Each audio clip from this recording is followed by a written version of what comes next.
John F. Kennedy settles into office as the 35th President of the United States, the youngest man and the first Roman Catholic ever elected to the office. The first president born in the 20th century, he comes to office after one of the narrowest elections in American history. At 43 years of age, Mr. Kennedy takes over the power that for 8 years has been vested in Dwight D. Eisenhower, who at 70 was the oldest occupant of the White House. Inauguration Day dawns on a Capitol that had been almost paralyzed by a full-fledged blizzard. Battalions of snow fighters kept Pennsylvania Avenue clear for the swearing-in ceremonies. Mr. Eisenhower and Mr. Nixon are present at the conclusion to one of the best-managed transitions of power on record.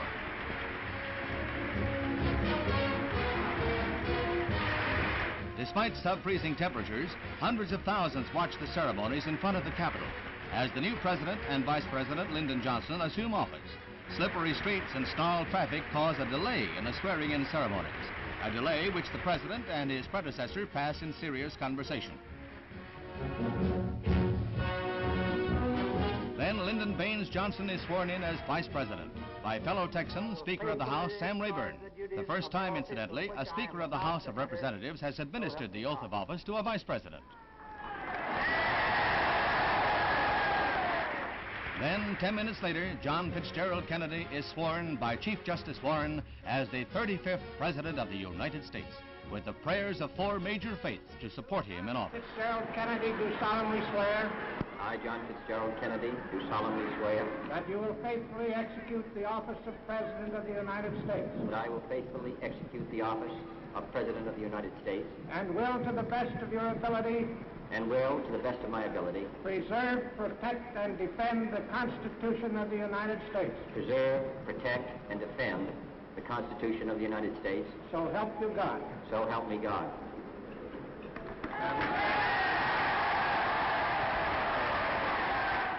Mr. Nixon and Mr. Eisenhower are quick to extend their congratulations.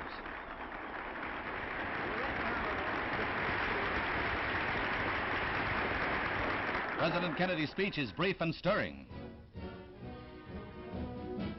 Let the word go forth from this time and place to friend and foe alike that the torch has been passed to a new generation of Americans born in this century, tempered by war, disciplined by a hard and bitter peace, proud of our ancient heritage, and unwilling to witness or permit the slow undoing of those human rights to which this nation has always been committed and to which we are committed today at home and around the world. A significant portion is addressed to Latin America.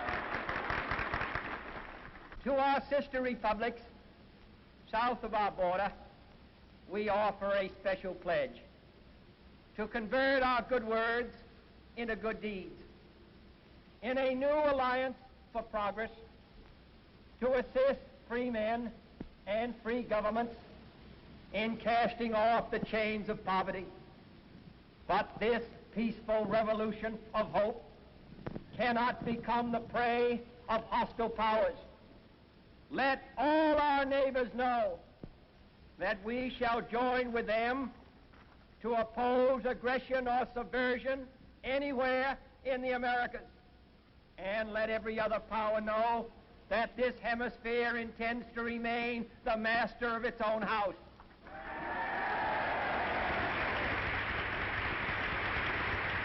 About a half hour behind schedule, the official party lunches in the Capitol, where the others chat as Mr. Kennedy's meal is interrupted to sign the papers formally nominating his cabinet.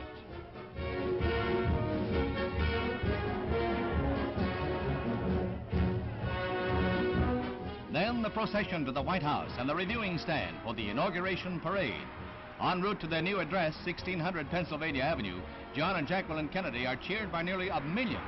The presiding dignitaries review a vast and impressive array of military units, bands, and drill teams. A 3.5-hour march.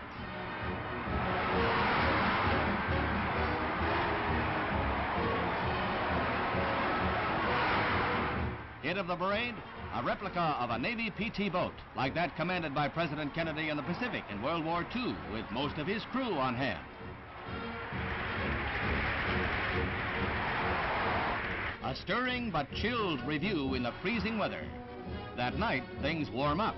After a brief rest, President Kennedy and the First Lady venture from the White House to attend a round of no less than 5 gala inaugural balls. The presidential couple arrive at the main ball at the Columbia Armory, Washington's resplendent finale to 2.5 days of celebration. A new era begins under the leadership of President John F. Kennedy.